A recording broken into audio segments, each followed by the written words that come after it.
OSDAV public school में बचपन कार्यक्रम में बच्चों ने बिखेरे इंद्रधनुषी रंग।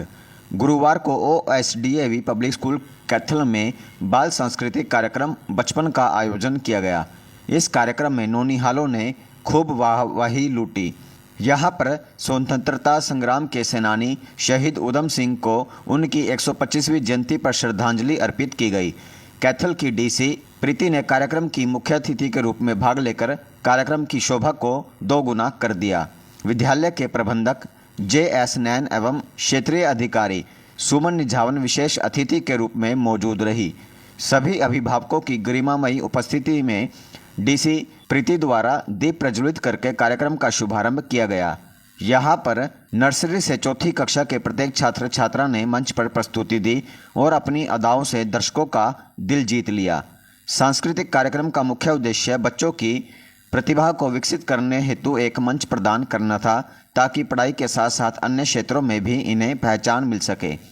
DC प्रीति ने शिक्षा के क्षेत्र में उत्कृष्ट प्रदर्शन करने वाले विद्यार्थियों को पुरस्कृत करते हुए कहा कि शिक्षक देश के भावी कर्णधारों के निर्माता हैं और इस कार्य में अभिभावकों का सहयोग अपेक्षित है। विद्यालय के विद्यार्थियों ने नृत्य नाटिकाओं के माध्यम से नई शिक्षा नीति व पारंपरिक शिक्षा के तरीकों में अंतर बताना, प्रदूषण के प्रति समाज में चेतना जागृत करना, मोबाइल की लत को छोड़कर पुराने खेलों के प्रति रुझान उत्पन्न करना जैसे मुद्दों को प्रमुखता से अपने नाटक के माध्यम से उठाने का प्रयास किया। विद्यालय की प्रधानाचार्य अंजू तलवार ने मुख्य अतिथि, विशेष अतिथि एवं सभी अभिभावकों का हार्दिक धन्यवाद व्यक्त किया। परंतु जब ये संस्था बनी, मैं आपको बता रहा हूं कि 1883 में स्वामी दयानंद का देहांत हो गया था।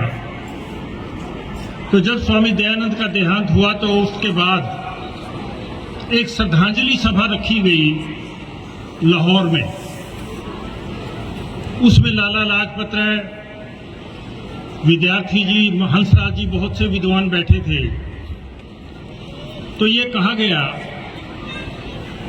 कि स्वामी दयानंद के नाम पर कोई संस्था बनाई जाए। अलग अलग विचार दिए और आखिरकार फैसला ये हुआ कि उनके नाम पर एक स्कूल बनाया जाए।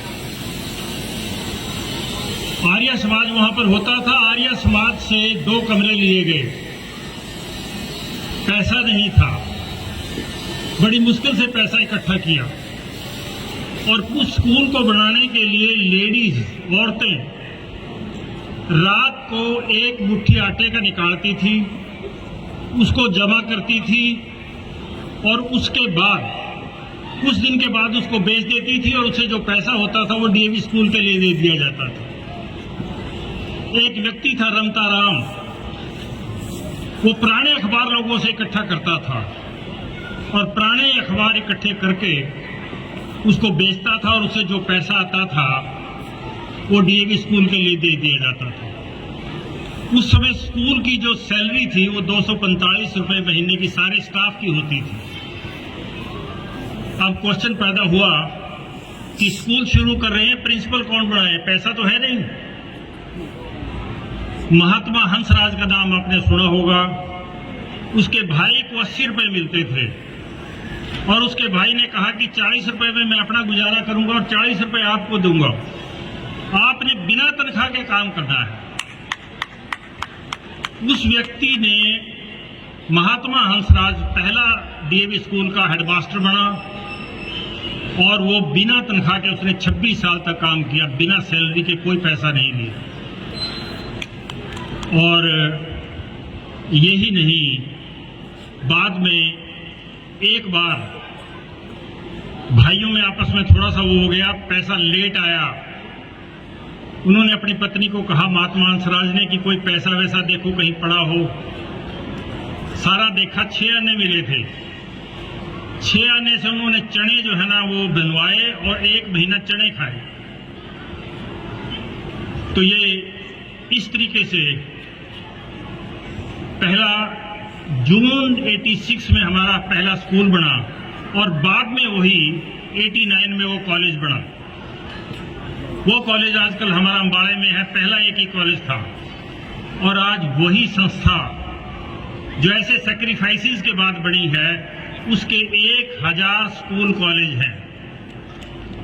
हमारे पास बीएड कॉलेजेस हैं, हमारी यूनिवर्सिटीज हैं, dental college. Hard work meets excellence. Hard work के बिना जिंदगी में कभी कुछ नहीं होता। Hard work is very important. और आप सबके सामने पेरेंट्स इस बात के विटनेस हैं। मैं देख रही हूँ सामने फर्स्ट रो में कुछ बच्चे बैठे हैं, स्कूल के एलुमनाई OSDAV से पढ़ के गए और आज उनके बच्चे यहाँ पर पढ़ रहे हैं। I really feel proud about it. बहुत सारे लोग मेरे को मिले जो मेरे हाथों से निकल कर गए, शायद कई बार थप्पड़ भी खा लिए होंगे, कान भी पकड़े होंगे और उनको रास्ता भी दिखाया। और आज they are very proud about it. They are OSDAvians and very well settled in their life. They make me also feel proud about it कि वो हमारे से पढ़कर गए और आज उनके बच्चे यहाँ पढ़ने आए। आपने अभी देखा छोटे छोटे बच्चे आपके सामने परफॉर्म कर रहे थे। इट इज़ वेरी हार्ड इतने छोटे बच्चों को तैयार करना और स्टेज के ऊपर लेकर आना और बच्चे रिदम, म्यूजिक के रिदम के ऊपर आप सबका एंटरटेनमेंट करते हुए आगे बढ़े। आज की इस दुनिया में ज़रूरी है बच्चों की ऑलराउंड पर्सनालिटी को डेवलप करना। और आप सब पेरेंट्स को टाइम टू टाइम आप स्कूल में आते हैं और हमारे से भी बहुत बार आपस में इंटरेक्शन भी होता है, बातचीत भी होती है और पता चल रहा है कि न्यू एजुकेशन पॉलिसी लोग 2020 में इम्प्लीमेंट हुई जब कोविड टाइम था, तो हिंदुस्तान में पूरे देश में